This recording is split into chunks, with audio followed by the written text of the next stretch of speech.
ଏହି ଟେକ୍ନୋଲୋଜି ଓ ଇଣ୍ଟରନେଟ୍ ଦୁନିଆରେ ବହୁତ କମ୍ ଲୋକ ସେମାନଙ୍କର ବ୍ରେନ୍କୁ ସଠିକ୍ ବ୍ୟବହାର କରିବାରେ ସକ୍ଷମ ହୁଅନ୍ତି। ଅଧିକାଂଶ ଲୋକ ମୋବାଇଲରେ ଓ ଟେକ୍ନୋଲୋଜି ଉପରେ ଡିପେଣ୍ଡ ରୁହନ୍ତି। ସମସ୍ତଙ୍କ ପାଖରେ ବର୍ତ୍ତମାନ ସମୟରେ ମୋବାଇଲ ରହୁଛି। ସେ ମୋବାଇଲରେ ବହୁତ ସାରା କଣ୍ଟାକ୍ଟ ନମ୍ବର ମଧ୍ୟ ରହିଥାଏ। କେତେ କଣ୍ଟାକ୍ଟ ନମ୍ବର ଅଛି କିଛି ଲୋକମାନଙ୍କୁ ମଧ୍ୟ ଜଣା ନଥାଏ। ମନେକର ତୁମ ପାଖରେ 100 କଣ୍ଟାକ୍ଟ ନମ୍ବର ଅଛି, 100ରୁ କେତେ ନମ୍ବର ମନେ ରଖିଛନ୍ତି? 10ଟା କଣ୍ଟାକ୍ଟ ନମ୍ବର ମନେ ମଧ୍ୟ ନଥାଏ। ବଟ୍ 5 ଇମ୍ପୋର୍ଟାଣ୍ଟ କଣ୍ଟାକ୍ଟ ନମ୍ବର ମନେ ରଖିଥାଅ।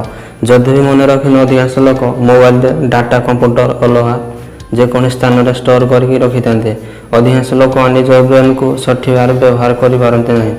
କିନ୍ତୁ ଆମର ବ୍ରେନ୍ ସୁପର କମ୍ପ୍ୟୁଟରଠୁ ବି 30% ବ୍ରାଇଟ୍ ହୋଇଥାଏ। ଚାହିଁଲେ ସୁପର କମ୍ପ୍ୟୁଟର ଠାରୁ ଅଧିକ ଇନଫର୍ମେସନ୍ ରଖିପାରିବେ। ଅଧିକାଂଶ ଲୋକ ଇଣ୍ଟରନେଟ୍ରେ ବହୁତ ସାରା ଭିଡ଼ିଓ ଦେଖିଥିବେ କିମ୍ବା ଶୁଣିଥିବେ, ନହେଲେ କୌଣସି ଲୋକ ବି କହିଥାଇପାରନ୍ତି। ଯେତେବେଳେ ବି ବହି ପଢ଼ନ୍ତି, ମନରେ ଯଦି କଳ୍ପନା କରି ପଢ଼ୁଛନ୍ତି ତାହେଲେ ଦୀର୍ଘ ସମୟ ପର୍ଯ୍ୟନ୍ତ ମନେ ରଖିପାରିବେ। ଏହାକୁ ଗୋଟିଏ ଉପାୟରେ ବୋଲି ମଧ୍ୟ କହିପାରିବା। ଏହା ସହିତ କିଛି କଥା ମଧ୍ୟ ଜଡ଼ିତ ଥାଏ। କେତେ ଦୂର ସତ, ଯାହା ବିଷୟରେ ଜାଣିବା ବହୁତ ଜରୁରୀ। ଯେଉଁ ଛାତ୍ରମାନଙ୍କୁ କହିଥାନ୍ତି ଧୀରେ ଧୀରେ ବୋଲି ହୋଇ କିମ୍ବା ମନରେ କଳ୍ପନା କରି ପଢ଼ିବା ଦ୍ୱାରା ସବୁବେଳେ ମନେ ରହିଥାଏ। ତେଣୁ ଏହା ମନେ ରଖିବା ବହୁତ ଭଲ ଉପାୟ। କିନ୍ତୁ ଆଉ ଗୋଟିଏ ଉପାୟ ଅଛି, ଯାହା ଶିଖାଯାଏ ତାହା ସର୍ବଦା ସ୍ମରଣୀୟ ହୋଇପାରେ। ସ୍ୱାମୀ ବିବେକାନନ୍ଦ ବିଷୟରେ ନିଶ୍ଚିତ ଆପଣ ଜାଣିଥିବେ। ସ୍ୱାମୀଜୀ ଗୋଟିଏ ଘଣ୍ଟାରେ 700 ପେଜ ବହି ପଢ଼ୁଥିଲେ, ଯାହା ସାମାନ୍ୟ ବ୍ୟକ୍ତିଙ୍କ ପାଇଁ ଅସମ୍ଭବ ଅଟେ। ଯେମିତି ଜର୍ମାନୀର ଜଣେ ଲୋକ ଦେଖିଲେ ଆଶ୍ଚର୍ଯ୍ୟଚକିତ ହୋଇଗଲେ। ସେ କହିଲେ, ଏହି ଅସମ୍ଭବ କାର୍ଯ୍ୟକୁ ସମ୍ଭବ କେମିତି କରିଛନ୍ତି?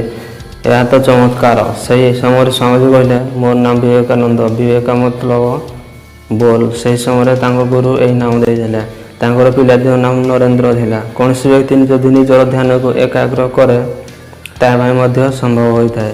ସ୍ୱାମୀଜୀ ସର୍ବଦା ଧ୍ୟାନରେ ରୁହନ୍ତି କିମ୍ବା ଯେଉଁଠି ବହି ପଢ଼ିବାକୁ ସୁଯୋଗ ମିଳୁଥିଲା ସେଠି ମଧ୍ୟ ପଢ଼ୁଥିଲେ। କେତେଥର ଲାଇବ୍ରେରୀ ଦେଖି ମଧ୍ୟ ଚୁପ୍ ରହିଯାଉଥିଲେ। ଧ୍ୟାନ ଏମିତି ଗୋଟେ ଜିନିଷ, କୌଣସି ମନ୍ଦ ବୁଦ୍ଧି ଲୋକକୁ ମଧ୍ୟ ବୁଦ୍ଧିମାନ ହୋଇପାରନ୍ତି। ଏହାର ଉଦାହରଣ ତୁମ ସାମ୍ନାରେ Albert Einstein, Thums Alva Edison ଯେବେ ନିଜେ ୟୁଟ୍ୟୁବରେ ଭଲ ଜିନିଷ ଦେଖୁଛନ୍ତି, ସେହିପରି ୟୁଟ୍ୟୁବ ତୁମ ସାମ୍ନାରେ ଭଲ ସୂଚନା ଦେବାକୁ ଚେଷ୍ଟା କରିଥାଏ। ନିଜେ ଯେବେ ଖରାପ ଜିନିଷ ଦେଖନ୍ତି କିମ୍ବା ଗୀତ ଶୁଣନ୍ତି, ସେହିପରିକା ଭିଡ଼ିଓ ସାମ୍ନାରେ ଆସିଥାଏ। ଯେମିତି ବିଚାରରେ ନିଜର ବ୍ରେନ୍ ବନିଥାଏ, ସେମିତି ବିଚାର ବ୍ରେନ୍ ଷ୍ଟୋର କରିଥାଏ। ସେଭଳିଆ ବିଚାର ମନରେ ଚାଲିଥାଏ।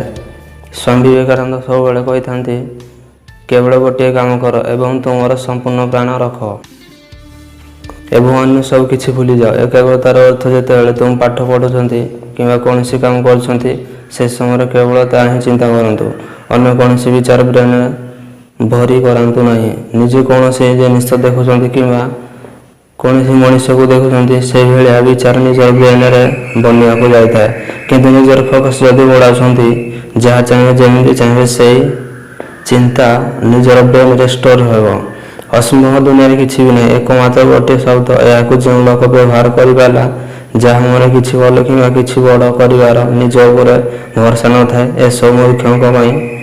ଫୋକସ୍ ବଢ଼ାଇବା ପାଇଁ ସ୍ୱାମୀଜୀଙ୍କ ଭଳିଆ ପ୍ରତିଦିନ ଚେଷ୍ଟା କରି ଯେତିକି ଅଧିକ ହୋଇପାରିବ ଭଲ ଚିନ୍ତା କର, ମେଡ଼ିଟେସନ୍ କର, ବହି କିମ୍ବା ଭଲ ବିଚାରକୁ ସବୁବେଳେ ପାଖରେ ରଖିବାକୁ ଚେଷ୍ଟା କର।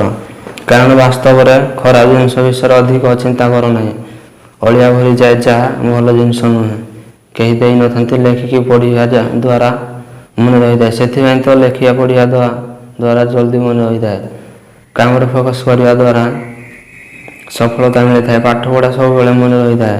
ଜୀବନ ଥିବା ପର୍ଯ୍ୟନ୍ତ ମନେ ରହିଥାଏ। ନିଜର ଫୋକସ୍ ବଢ଼ାଅ, ପୁଣି ଦେଖ ଦୁନିଆରେ ଏମିତି ବଡ଼ ବଡ଼ କାମ କରିଯିବେ, ଆଜି କେହି ବି ସେମିତି କରିନଥିବେ। ପାଠପଢ଼ାରେ କନସେଣ୍ଟ୍ରେଟ୍ କରିବାକୁ ହେଲେ ନିଜର ମନକୁ କାବୁ କରିବାକୁ ହେବ। କାରଣ କୌଣସି କି ଭଲ ଚିନ୍ତା ନିଜର ବିଚାରକୁ ବଢ଼ାଇଥାଏ।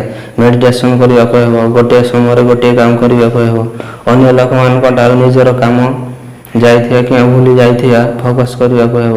କନସେଣ୍ଟ୍ରେସନର ବଢ଼ିଥାଏ ପ୍ରାକ୍ଟିସ୍ କରିବା ଦ୍ୱାରା। ଗୋଟିଏ ସପ୍ତାହରେ ହୁଏ ନାହିଁ। ଏହାକୁ ପାଇବାକୁ ହେଲେ ଡେଲି ପ୍ରାକ୍ଟିସ୍ କରିବାକୁ ହେବ। ସାଇକୋଲୋଜି କହିଥାଏ, ଯେକୌଣସି କାମକୁ 21 ଦିନ ଯାଏ କଣ୍ଟିନ୍ୟୁ ଯଦି କରୁଛନ୍ତି, ଅଟୋମେଟିକ୍ ଅଭ୍ୟାସରେ ପରିଣତ ହୋଇଯାଇଥାଏ। କେବେ ବି ଛାଡ଼ିବା କଥା ନୁହେଁ। ଏହା ତୁମର ଦାୟିତ୍ୱ।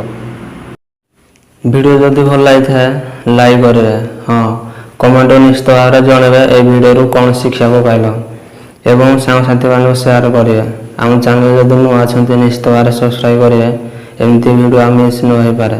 Thanks for watching this video.